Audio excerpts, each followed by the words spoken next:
beginning of part 2. Hopefully you watched part 1. Beginning of part 2, even. Hopefully you watched part 1.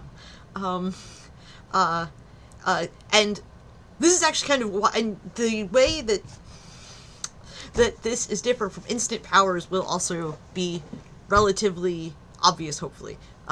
So, like, if there's a resurrection power, or a kill power, or something of that sort that's instant, I will record it as, brought Borgato back to life, or, actually, unkilled Borgato at 9:57 a.m. Now, I might be posting that at 2:42 p.m. because I wasn't around at 9:57 a.m. to see this order.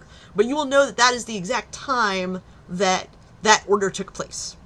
And that when we calculate time and effects and stuff, that happens.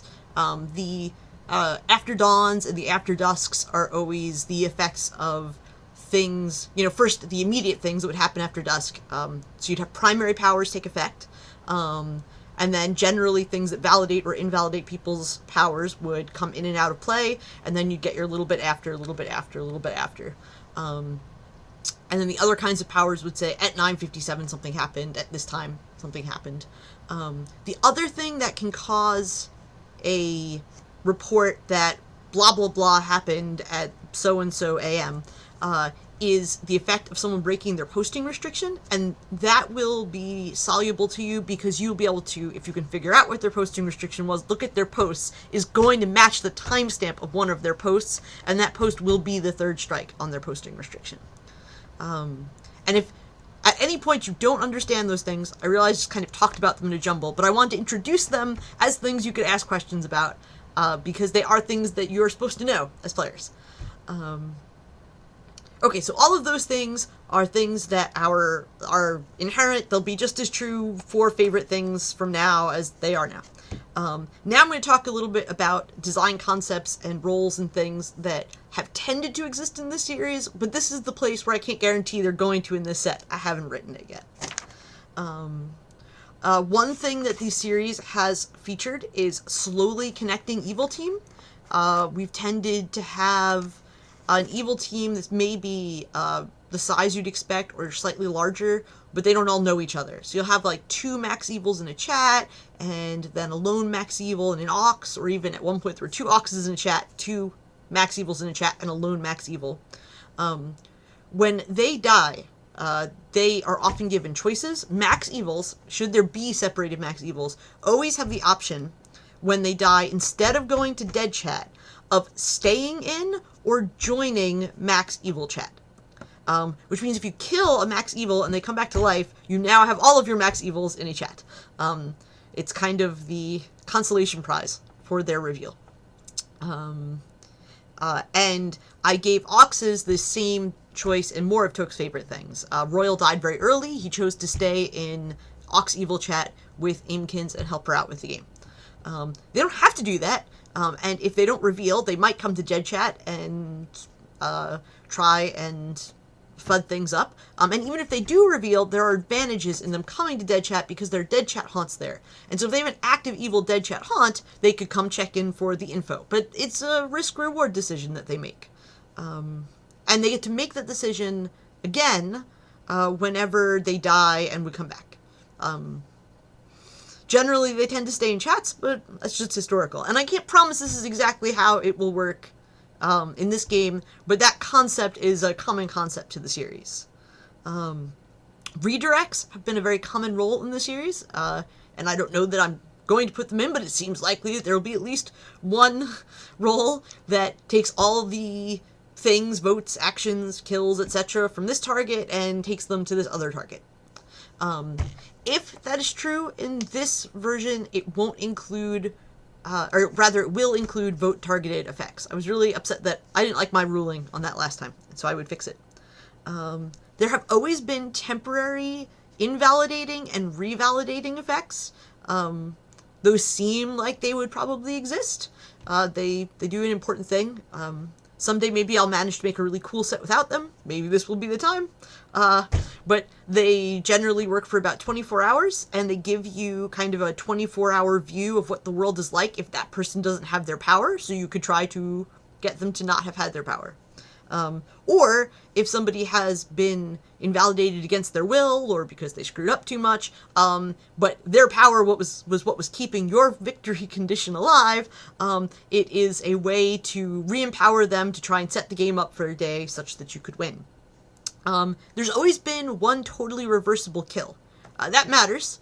And has mattered because killing people is the only actual seer mechanism in favorite things. The ability to kill people and then to make them not dead is kind of how you learn things about people that would be filled in by things like seer rolls in other games.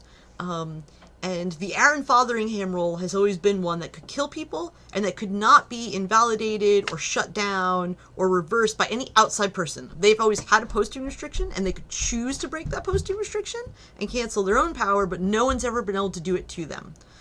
It is the strongest seer power that has ever existed in Toke's favorite things. Celeste, I'm recording a video. I'll be up in a minute. Thanks. That's Celeste. Quasimodo managed to replace in, figure out what this roll did in an hour, and use as a seer view in What Would Toka Do 3. So that's a thing that we've always had. We've always had at least one roll that makes chats, and those chats have always had a rider effect of some kind. So you could look at Elias's roll from What Would Toka Do 3, or you could look at Paper's roll from more of Toka's favorite things. And we've always had roles that do not actually have posting restrictions. I've always hoped that somebody might take these roles and pretend to have posting restrictions and then pretend to break them and then pretend that things happened and manipulate the game that way for good or for evil. And it's never happened. But the ability to communicate without having any fear whatsoever of changing what your powers did historically has been something that seems important to me, that each team have. And they've been generally one per team. That's not a guaranteed rule, but it is how the set has worked up until this point.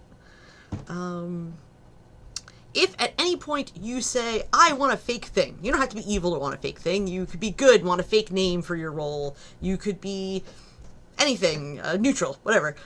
And you could want a fake role. You could want a posting restriction that you're pretending to have.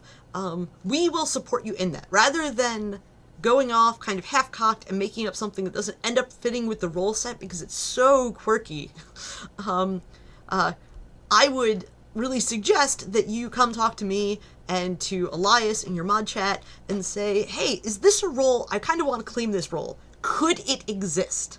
And if it existed, what would you have called it? And I will tell you if it could exist, and if it couldn't, I will explain why it couldn't exist so you can try and make a fake role you'd like better.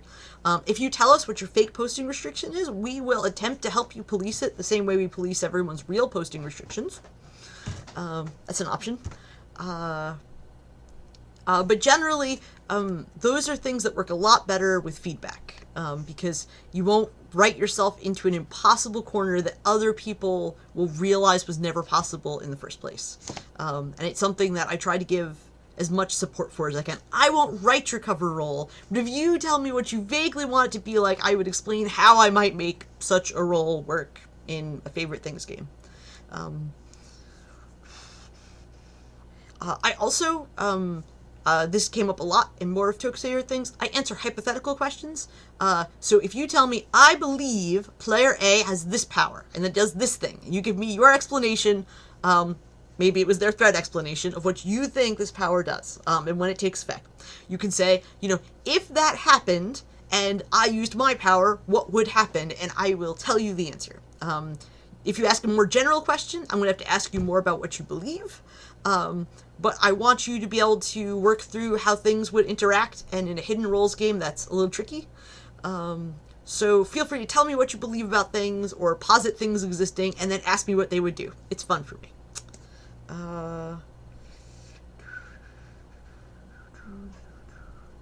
I think those were all the things that I wanted to cover on this list. So thank you for putting up with my not very well planned videos. I'm going to go help the people upstairs now, and I hope you all have a lovely day.